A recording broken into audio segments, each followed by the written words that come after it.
harmeetu baadhattu hunda. Obsituu yaa haadha obsaa ee'isii baadhattu hunda. Galataa kee ibseen fitu olmaan har'a qabdu guddaa. Umrii dheertuu naaf jiraadhu ati jiraachuun bareedda. Mararfattu haadha obsaa harmeetu baadhattu hunda. Umrii dheertuu naaf jiraadhu ati jiraachuun bareedda. Mararfattu haadha obsaa harmeetu baadhattu hunda. Alhamdulillahi jecha faaruteetiin eegala. Rabbi koo irkoo zalaalam yaa Rahmaan faarusi mala. Rabbi koo tolli keedacha nuuf arjoomte waan nu tola. Rahiimuu ra'uuf gaarii koo nuuf kennite waan nu caala. Tannuun tollee nu hanqifte meeqasiini oollee bulla. Khansi qabu hunda qaba nu mararfatta yaa Allah. Sani fogguu si faarsina mootii ganama galgala. Khansi qabu hunda qaba nu mararfatta yaa Allah.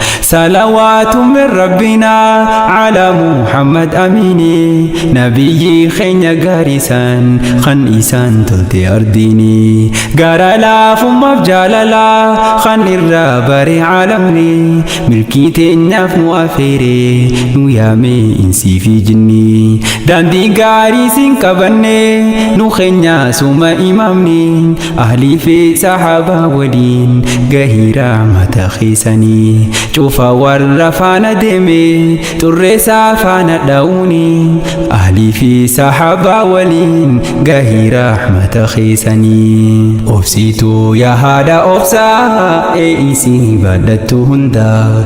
قالتا خي إفسين فيتو والمن الركب دو قدا. عمري ديرتو نفجراتو آتي جيراتو بردا. مررفتو هذا أفسا هرميتو بدتو هندا. Umrii dheertuu naaf jiraadhu ati jiraachuun bareedda. Mararfattu haadha obsaa harmeetu baadhattu hunda. Waan jabduudhaan harkaa qaba hadiyyaa gaariin fudhadhe. Nama oolmaan si ulfaata tokkoon dubbachuu filadhe. Nama naafisittis jaba yoon gurra kan kee buufadhe. Kan Rabbiin ifitti aansee hakasaa iddoo ol fuudhe. Muraqama khenya hunda galatoomii jechuun fedhe. Hadiyyaa galata haadhaan arrahil mandeni fuudhe. Muraqama khenya hunda galatoomii jechuun fedhe. Hadiyyaa galata haadhaan arrahil mandeni fuudhe. Haati fi yoomii waa gomti harmee fi silaa khafana. Aqilaa olmaa si beekee harmee fi tiifiddoo kenna. Eenyu akka haadha ifi namaaf taha yaa jarana. Yeroo nam tokko sin feene isiidha siif taha humna. Garaan haadha bar firaasha qubsuma siif taha mana. Harmasi luydee guddata joollummaa teenya jalqabna. Dhibbaa siif jecha mudatu meenuu maaliini ibsina. Harmeetoo naaf galatoomi nu ulfaadhu nu siin janna. Harmee teenya galatoomi nuuf ulfaadhu siin janna. Obsituu yaa haadha obsaa ee'isii baadhattu hunda. Galataa kee ibseen fitu olmaan har'a qabdu guddaa. Umrii dheertuu naaf jiraadhu ati jiraachuun bareedda.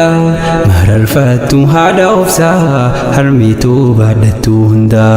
Umrii dheertuu naaf jiraadhu ati jiraachuun bareedda. Mararfattu